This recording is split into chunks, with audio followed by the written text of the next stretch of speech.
G'day guys, it's Maddie from Carpentry Australia. I'm here today with one of our long-term members, David Garrard. Yeah, long-term member, long-term chippy, and just tell us a little bit about yourself, mate. I started a little bit late in the game. I'm 42 now. Didn't start my apprenticeship till I was 30. I was in hospitality in my 20s. It's a pretty rough game, hospitality. Like, I did a few TAFE courses and kind of built myself up to running kitchens, even though I wasn't a qualified chef. I was running a few bistros around Newtown. I was from Sydney originally. And then, it just felt like it was a bit of a strain on my mental health, always working late, sleeping during the day. They work hard. And a big drinking culture that goes along with it. You know, you might not finish till midnight and then you're probably still drinking till 3-4 o'clock in the morning, sleeping through the day, really detrimental to your mental health. So I was kind of at the point where I knew I needed a change, wasn't quite sure which direction I was going to go in, and met the two carpenters, Jimmy and Cosmo. A bit older, I think actually my housemate at the time was doing some labouring for them, and they had a bunch of work on, so I started just labouring for them and just really enjoyed it. Really enjoyed getting up early, working outside, working hard physically. And I was probably labouring for about a year, and they were like, they'd already had me on the tools, teaching me, just basic power saw, things like that. They really recommended that I start an apprenticeship because I was really liking it and I was finding it awesome for my mental health. Did they put you on, or did someone They else? put me on. Okay. Yeah, they did. I was going to TAFE at Randwick at night. Yeah, working for them full time. Did some awesome jobs, some multi-million-dollar builds, like over $10 million builds in the North Shore. And It's awesome. Yeah, it was great. Do you still keep in touch with those boys nowadays? I do, yeah, especially Cosmo. Like when I finished my qualification, because I did like 3 years with them, 1 year labouring, and then moved down to Victoria, and I finished off my trade down here with a company called Aspire Built. Okay. Yeah. They're still going, they've got a big carpentry team. But like touched base when I finished my qualification, and then after my first few big jobs I did by myself, I was always in contact with him and sending him photos. And Awesome. he's like, he'd be in his 50s now, but he was an awesome teacher, an awesome mentor, fantastic carpenter. What do you think were a couple of the main things that you learned from him? My biggest lesson from them was like really keeping their clients happy, doing good cleanup, being respectful, having a good rapport with the clients, and just seeing how they just never stop building momentum because of that. Like really, if you never let anyone down and never do a bad job, you should always have work. But they're also old school dudes. And I think some of the carpentry that, like he was originally a cabinet maker, then carpenter, and then builder. So he had a really good understanding of all facets of carpentry and then building. And kind of, a little bit rough, that kind of bully mentality. I think they used to get hit in the head with the hammer if they stuffed up in their apprenticeship. So they were tough on me, but I knew it was worth it to get that proper training. Yeah, of course. And look, sometimes a bit of tough love can help in the long run, and it can sort of make you a stronger carpenter. And obviously things are a bit more different nowadays, but you've still got to have sort of some direct learning paths, and can sort of form you into not accepting a subpar result. Very high standards, like everything to the mill. Like a lot of these high-end jobs, there was no room for error. Everything to the mill. Just paying attention to detail, doing it properly, no matter how long it takes, That was the kind of go on some of those high-end jobs, is it doesn't matter how long it takes you, as long as it's perfect. So that was great to have installed into me. So you went through your mature age with Cosmo and Jimmy, that's right. And then once you finished up, did you come back down to Melbourne? You said you finished the last part of it in Melbourne, is that right? I did, yeah. So my first job down in Melbourne was with Stella, a big kind of commercial company, and I'd never really been in the commercial realm. I didn't really love it, to be honest, the environment. They were good people and, had steady work and everything, but I wasn't actually in a position where I was finishing my apprenticeship with them. I was just kind of doing general carpentry around site and labouring. And then they had a few different carpentry companies that they'd use. One of them was Aspire. So I got to know some of those lads and the boss from working with Stella. and then explain to them, look, I'm liking the work and they're really good to me, but I'm not able to be finishing my apprenticeship in this position. So they offered me to go with them and finish off my apprenticeship. And it's important to obviously finish off, for sure. Some people get halfway through and they throw in the towel, or was that always your main driver as well? 100%. Yeah.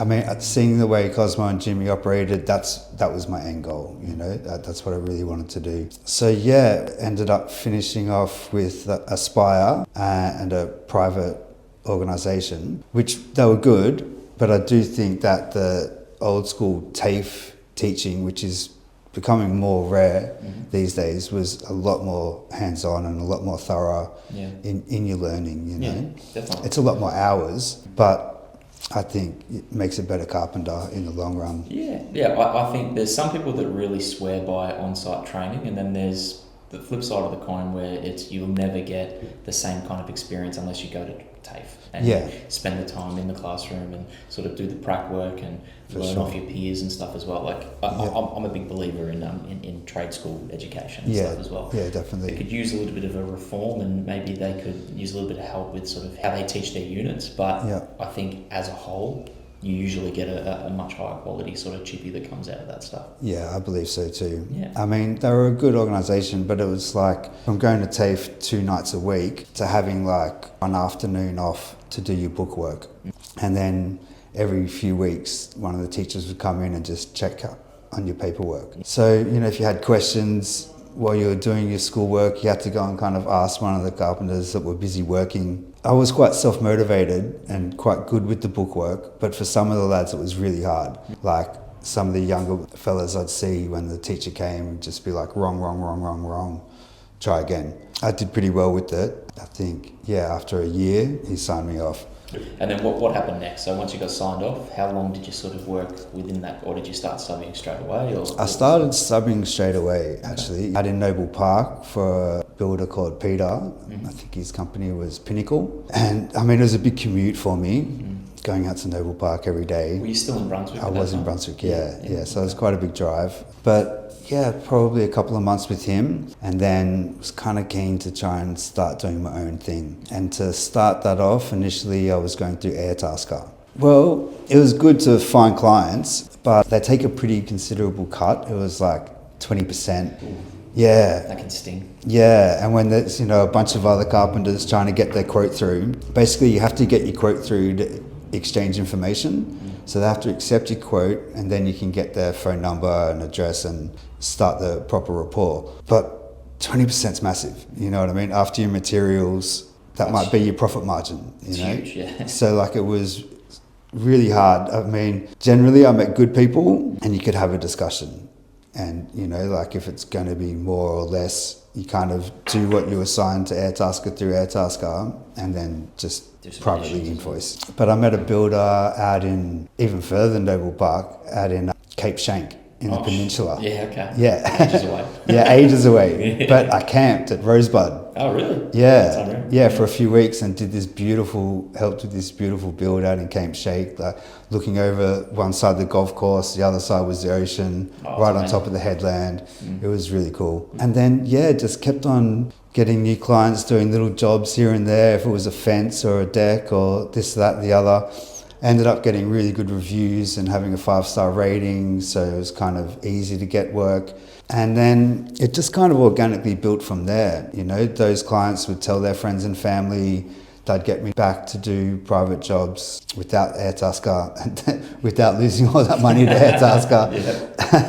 And then, just kept growing and growing. And then this is kind of heading into lockdown. So that kind of put the brakes on everything. It was a really hard time to try and be negotiating your own business as a carpenter. I think, commercial sites were still rolling over, but got to a point I couldn't go to people's property. I couldn't go inside their homes. Like maybe I could do some outside work, but they have to stay inside and you have to stay outside. You can't even use the toilet, you know what I mean? I think the restrictions were crazy. It was hard. Yeah, it was very tough. And I think we tried to keep people updated as much as we could throughout the process, and when things sort of eased up, but there was no sort of getting around it. Well, that's actually when I joined Carpentry Australia during lockdown. Yeah. I think after the first one, and then we opened back up for a bit, and then it went back in.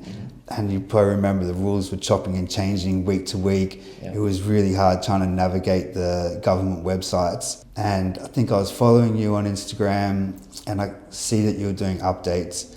And that's when I joined, specifically for that reason, because you guys were so good at keeping us in the loop with the regulations and what we could and couldn't do.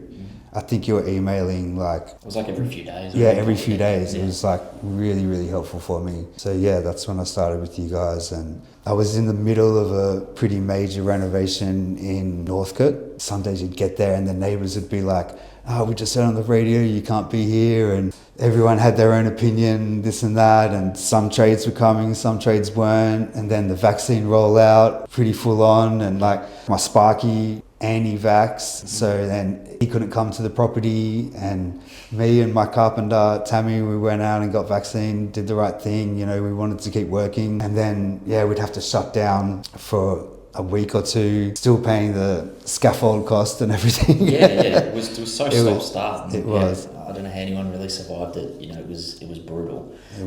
So once we sort of got out of that period, what sort of happened next? I think I finished off that big job in Northcote and started another big renovation for my next door neighbour at the time, actually. He's a doctor. Started off just, I think, replacing the fence, and then they said they had these major works, they've got architectural drawings, and I made it clear, I'm a carpenter, I'm not a builder, and I encouraged him to get the owner builders, and then me and my team could do all the work. So we ended up pretty much rebuilding the back of the house off the drawings, and went really, really well. That's good. Yeah, had my first frame inspection and they didn't have one defect. Oh, how good's that? Yeah, I was pretty stoked. I'm proud of yourself. That was the time actually I called Cosmo. I was like, Cosmo, you won't believe this. He's like, oh my gosh, David, that's unreal. I made it. That's unheard of. Yeah. Not one defect. I'm like, not one bugle road, nothing. No, that's great. That's great. That's very impressive. From there, so you did this big reno for your next door neighbour, and you've obviously done the right thing as well by telling him, look, if you want me to do this work, you're going to need to either be an owner builder, or I'm going to need to sort of level up my game as well. That's it. Yeah. Have you thought about yourself, maybe ever taking that step into a DBL or a DBU or get yourself registered? I have thought about it. Actually, during lockdown, when I was just getting JobKeeper and couldn't really work, I engaged TAFE looking to do it. But I already had a certificate in cultural community development, some study I did kind of in between hospitality and carpentry, I guess, and did a couple of community art projects. But because I'd already used that funding for the Cert 4, it was going to cost me like 10 grand or something. Okay. So I kind of put it on pause. Okay. But it is something, it's probably the next step, that I'd like to do. And that old neighbour, they actually want to buy another house and renovate it, and they want me to do it. If you could have a builder's license by then, we'll use you to do the whole job. So that's it. It's a good incentive. Yeah, definitely. I remember you did a bit of travel, and you sort of ended up moving away for a little bit to work. Can you talk me through that and sort of how that all came about? Yeah, definitely. I went on just a holiday with my mate out to Alice Springs. His girlfriend was out there, and we did like a van relocation and spent a couple of weeks out there. I really loved it, and kind of got invited to stay on a community camp home, which is like all Indigenous and language speaking. It was quite a privilege and an honour to be asked to stay there. I met a couple of uncle and aunties coming through Cooper Pedy, and we actually took them up to Alice Springs. They're like, my brother lives in this place called Cunna Camp, if you can take us there. When we got there, they asked if I could set up camp, and they were happy for me to. So I stayed there for a couple of weeks. Came back to Melbourne, and a short time after that broke up with my partner, which was a hard time. I don't know, sometimes when you break up with your missus, you're like, I just want to get out of here, Of course. And I had such a great experience out there that I thought, if I could get my dog and go back out to Alice Springs, and if I could stay on Cunna Camp, it would be awesome. And during that time, I got asked to do a mural. I do a bit of street art as well. Oh, amazing. I didn't know that. Yeah, and that was out in Hermansburg, in Taria, a community about, I think, 100 k's out of Alice. They engaged me to do it. I said I'd be happy to do it. but the funding and all that stuff still wasn't ready to be allocated. It's kind of governments at work. It's a slow process. Yeah, well, it ended up taking about 6 months before I did that project. So I got out there, I had my tools, had somewhere to stay on kind of camp, and I engaged the local Indigenous council, Garrard, if they had any work for a carpenter. And they were actually looking for someone to do building inspections, assessments of the town camp homes.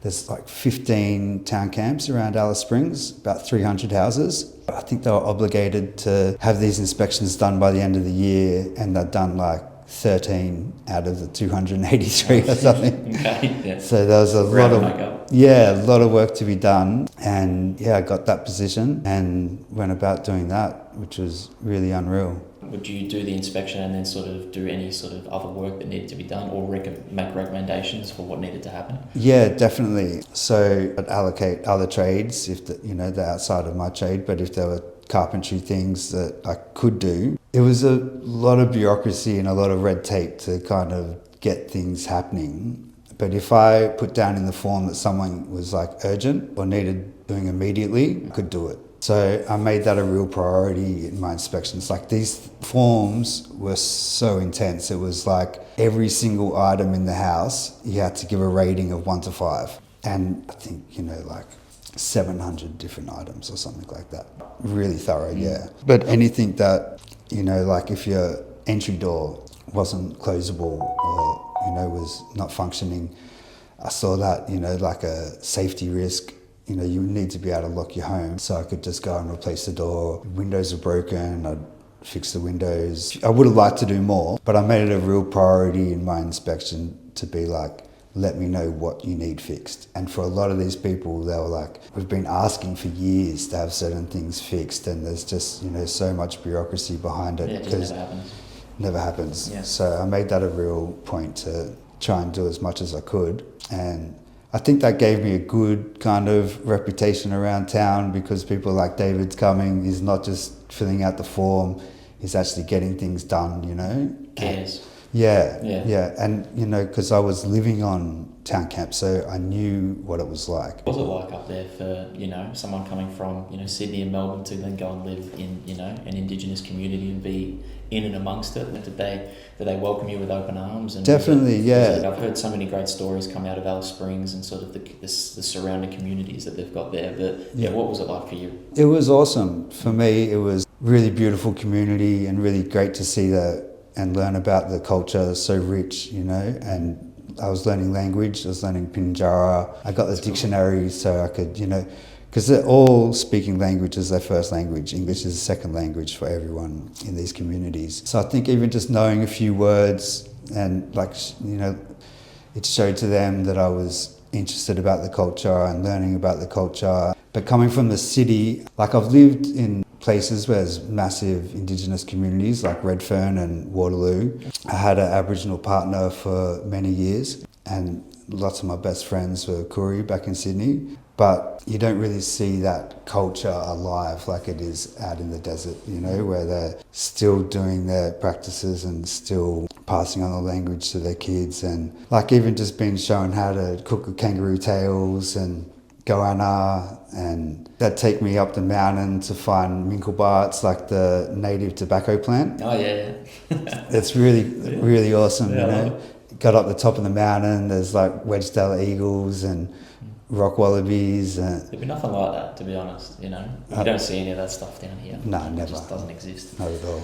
I think that's really cool, and you've obviously, you've got a lot of background in sort of being involved in the community. Does your street art come into it as well? Are you in that sort of ballpark? Do you do murals that sort of have an Indigenous undertone, or do you do your own style? Like, what's the... I mean, not really, because I'm not Indigenous myself. I don't really see it my place to paint it. I ended up doing that massive mural out in Hermansburg. That's for the football team. Oh, okay, yeah. Hermansburg Bulldogs. So they had a huge 20-metre wall for me to do. What did you paint? I just did massive Hermansburg Bulldogs on the 20-metre wall in the Bulldogs colours. And then there were 2 returns on the building, kind of 6 by 8 metres. So on one I did a huge Aboriginal flag. It just took up the whole wall. And on the other side I had the Bulldogs logo and just a welcome to Ontario. That's awesome. Yeah. I love it. Cheers. And you've done more murals since that one? I do, yeah. Creative? Yeah, definitely. Yeah. I try and paint, every couple of weeks or so. I've got a good crew of fellas down here that I paint with. I've actually got a mate that I went to school with who does a lot of murals for the council and stuff down here. His name's Christian Vine. He's like a super tall, amazing painter. He does these sort of intricate, sort of cartoon-like, Japanese style almost landscape pieces, and beautiful. Yeah, he's super talented. But yeah, I'm always fascinated by anyone who can paint. Obviously, you've been painting all your life. Did you know that you wanted to do carpentry, or were you ever interested in it? Previous to your hospitality experience, or you just weren't so sure? Like very young, my uncle that lived with my family growing up was a landscaper, and when I was very young, I'd go and kind of help him out on site and do a few days labouring here and there, and I always kind of liked the atmosphere. I was a skateboarder as well, so it was kind of, build a few things along the way for skateboarding. A couple of ramps, a couple of fun boxes. In metalwork in school, I actually made this adjustable flat bar for us to grind. Yeah. And that's still around, I think, Dulwich Hill or something, like it's lasted like 25 years or something. That's unreal. Yeah, I love it. So yeah, always a tinkerer, you sort of had that, you sort of were interested in that. I'd really love to know, like, any advice you've got for, any other chippies that might want to help out with these communities, or is there like a way to actually help? Because I've got some chippies, some members that are in Broome, WA, and sort of out in in the outback in Northern Territory as well, that do help out a little bit, but it's such a small community of our chippies that are helping. Yeah. So from your point of view, is there any way that people can help out, or what more can be done? There is a lot of work to be done, and there is heaps of work out there, but trying to find who's organising it is sometimes the hard bit. Like, I think it changes between Mac Rangers, Council, NT Housing, and the people I was working for, Tangentyere. So if you wanted to do work in town, I definitely recommend do Tangentyere Constructions. They have lots of different facets, but the construction company is predominantly what's doing the building in town. But I was out in another remote community, Tijigala, and there's a heap of work that needed to be done in these houses, and it was really hard for me to find out who to engage to do work, who would pay me if I was going to do work. But I think that if you're keen in it, then the work's there, because they're kind of building a lot of new houses and developments, and if you're keen to work out in the desert in like 44-degree temperature and stuff. It makes sense how appealing. Yeah. But no, it is. It's really awesome, and it's really, really beautiful. I mean, just the sunrises and the sunsets are magical every day. Yeah, I ended up doing a bit of arborist work out there as well for a local crew, Trees Are Us. Yep. I had my ute, had to go into the shop for what seemed like forever. Yeah, even a day's too long. Yeah, so I ended up doing a bit of work with them, and he employed quite a few Indigenous local lads as well, and that's awesome. Paid everyone really well, and it was a really great community culture. Yeah. Obviously, I think that it gets blown up that there's such a dark side to things, and there's this negativity that comes around some of these happenings in out in the outback and all that stuff. And it's like, coming from someone who's really been there and has gone through it and has communicated with, learned some of their language and really taken their culture on board. Like, what are some of the most positive things that came out of your experience up there, and do you ever want to go back? Yeah, definitely. And I'm still in really close contact, especially with Auntie Margaret, who I was living with. She calls at least every week. Stay really close, and I speak to a few of the other people out there. I think you're never going to feel like you're part of such a rich community anywhere in the city. There's only kind of 15 houses in the town camp that I was living on, and everyone knows everyone, and helping each other out day to day with just bread and sugar and tea. It was a massive honour to be accepted into that community. I think a lot of the stigma even goes back to the intervention under Howard. A lot of these kind of racist laws were implemented, and a lot of those allegations were proven to be untrue, and a lot of it totally, fabricated. And they're still living under the harsh reality of those conditions, When you get out there, I mean, it just feels like these are the most accepting, genuine, beautiful people that I've ever lived with, you know? Yeah. And I think I wasn't really going in town at night drinking and stuff. Like, I think it does get a bit rowdy in town late at night. I think like all the pubs close at 12 o'clock or something and push a lot of drunk people out into the street. But these camp homes were dry, you know, there's not meant to be any alcohol there at all. Yeah. Unfortunately, there still is, you know, from time to time. There's a bit of a black market, which is, a whole nother conversation. Yeah. But it's like... When there's a will, there's a way. That's the other... yeah, but it's like paying something like $250 for a bottle of Jim Beam on the black market. It's you know, insane. it's crazy. So there's like, you know, opportunists in town that are able to buy liquor and then will come out and supply it to people on camp. But like, you've got to think about the food that takes out of communities' mouths, selling that kind of exuberant prices, you know. So alcohol is a problem, you know, and I don't encourage it, but I don't know if like having these, like, they are racist laws, you know, saying that some people in town can buy alcohol and these people can't. I mean, alcohol affects everyone. Yeah. You know, no matter what colour you are, it has a detrimental effect if you abuse it, you know. There are plenty of Caucasian alcoholics and drug addicts and people that aren't involved in the community at all. 100%. That have real problems. So it affects everyone. For sure. And I think it's like maybe the only place in the world where they had to suspend the Anti-Discrimination Act to implement these laws, because these laws are still in place. They are racist, you know. But to someone to a layman that doesn't know, like, what are the key things that, you know, they've got in place at the moment that discriminate against them? The purchase of alcohol, the entry to certain clubs and pubs. Unfortunately, the casino is open to everyone all the time. Yeah, of course it is.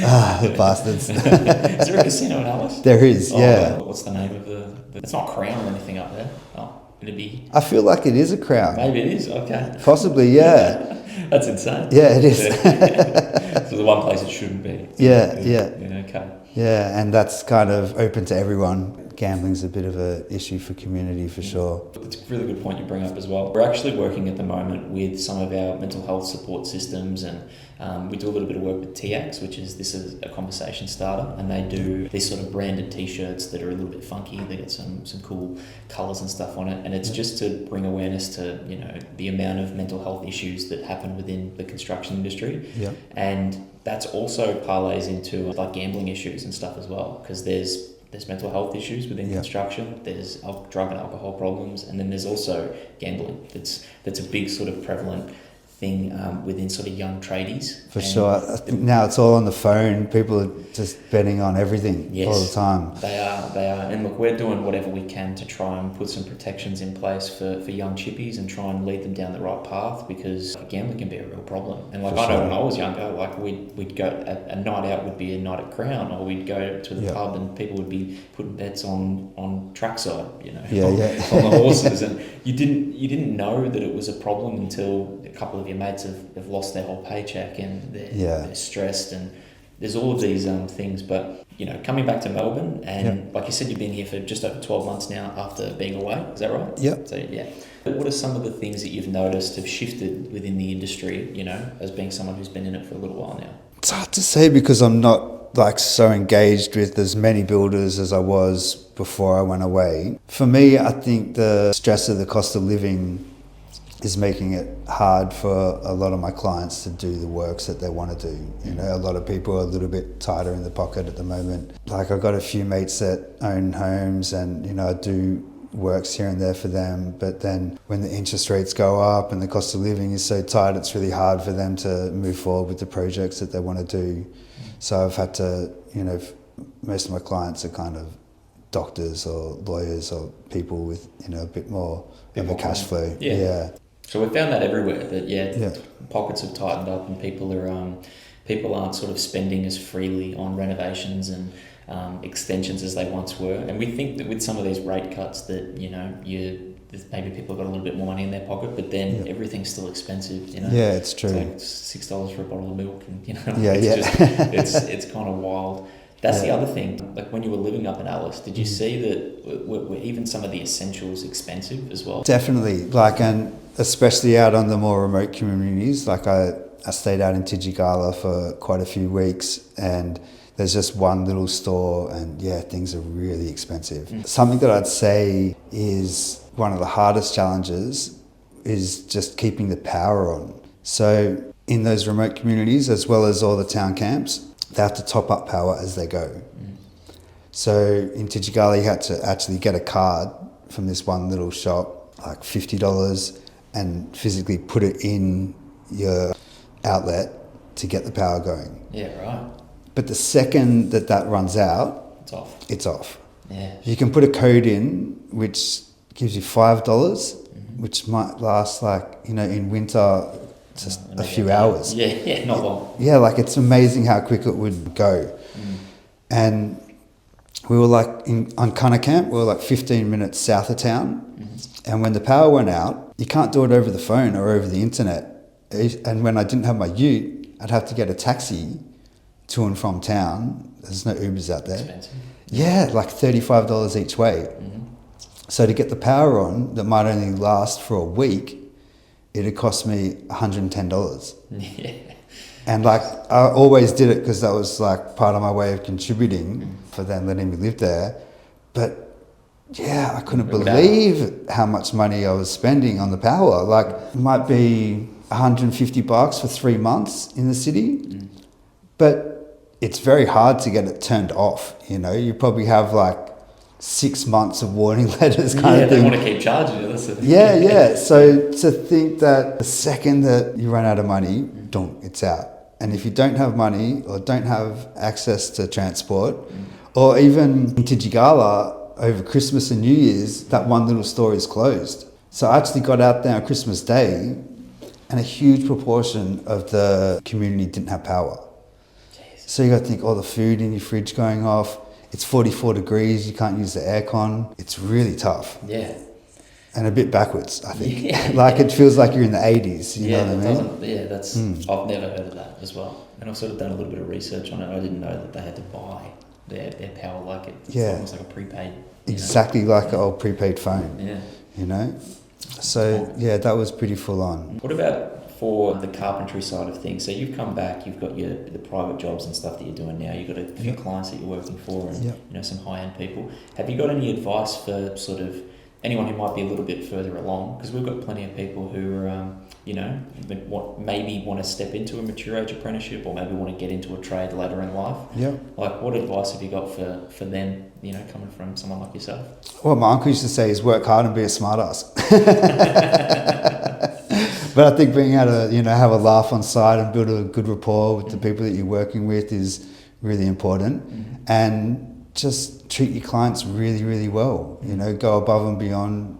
Be completely transparent in your billing. I show all my receipts and break down the hours and break down the tasks on all of my invoices, and just kind of go above and beyond to make them feel safe.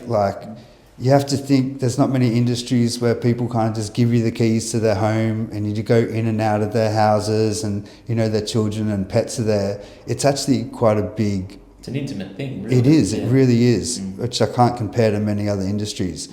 So to make them feel safe and secure and be just, transparent in your billing and do a good job for everyone. If you do your best for everyone, you should be set, because that word of mouth is the best advertising you're ever going to get. Yeah. And then when people contact you and they're being recommended, they might still, get a couple of other quotes, but you can be pretty sure that you're going to get the gig, Yeah, that's right. And your reputation sort of precedes you as well. Yeah, that's it. I think I saw something, there was a guy on Instagram that's become pretty popular in the building game, really humble young bloke. I can't remember his name at the moment, but he put up a post that your reputation is your currency. It is. And the doing a good job, and if you do something poorly, or if you stuff over a client or whatever it might be, if something goes sideways and you don't fix it, that word spreads 10 times faster than any good job that you're doing. 100%. So, being someone who works for themselves, it's so important to do a good job and hone those relationships and use your people skills as well. I think people got to realise that in the building trade you do have to have some sort of personality and people skills. For sure, communication's key. That comes from your previous, like coming from a hospitality background and having to be in a high intensity sort of environment where things are happening, and did you reckon that helped with your transition into construction as well? Quite possibly. And anytime you spend front of house, you're obviously dealing with people flat out, but having good communication with your staff running a kitchen is crucial to how it operates, and if people respect you and you build that rapport where you're not just biting and not because there's so many angry chefs, like there's so many angry builders, and I think that if you're hot-headed and you're yelling at your staff in either industry, the second that you turn your back, people are kind of dragging their feet and not really caring. Like, you want to show them how much they're appreciated, give them that respect, and it will become mutual. And you build a good environment for the clients and the staff. And I think, happy workers are good workers too, definitely clients kind of, I can't believe how much work you get done and how much you're all having a laugh as well. If you're not having a good time, then, you have to have time for everything. That's it. Yeah. And it can be brutal work, construction, like you can be running barrows of sand all day. You can digging holes, bringing in massive tile packs, whatever it is that's back-breaking work, running barrows of concrete, If you don't have a bit of banter, to get through those hard a bit days. of a laugh, I think it's really important. I guess the one thing I want to finish up with is I appreciate you coming in and having a chat and, being so honest about, and your experience is fantastic. Like, I love the story that you've got of starting out a little bit older and sort of doing some of your own stuff, and you can tell that you're switched on, about how you feel about. You've obviously put in the work as well. Yeah. Like, I think you care about the educational side of it as well. It definitely converts. What do you appreciate about sort of being able to be a member with Carpentry Australia, and what do you want to see more of as well? I think initially, as I said, getting those updates about lockdown were priceless. Yep. It was really awesome. And then, quite a few builders that I still have a rapport with came through leads from Carpentry Australia. I think that the person that employed me in the centre actually originally was also a member. Oh, there you go. Yeah. And they're not questioning your qualification. When people see that you're a Carpentry Australia member, they know that you're legit. They know that you guys have, seen the certificate and given the approval just to be a member. So I think that's awesome, you know what I mean? And even the stickers on the back of the ute, I've got work because of those stickers. Just like that 100% chippy on board, the first sticker pack. Driving through Australia, because I had my tools with me, so quite often I'd end up swapping some carpentry work for accommodation and food and a little bit of extra money. Quite a few of the little remote towns, and it was often the Carpentry Australia sticker that made them, curious as to what I was up to and if I was able to help out. And then, just the job leads have been a massive help over the years, for sure. Yeah, awesome. I'm glad that we've been able to, provide some help, and you can see that it sort of translates no matter where you are in Australia. That's the cool thing about it. Yeah, no, it's a really great organisation, and proud to be a member. Love it. Well, thanks for coming in today, man, and having a chat, and I appreciate all your honesty, and we'll definitely get some really good stuff from this. So awesome. Thanks, man. No worries, Matty. Thank you. Thanks, brother. Cheers. Appreciate it.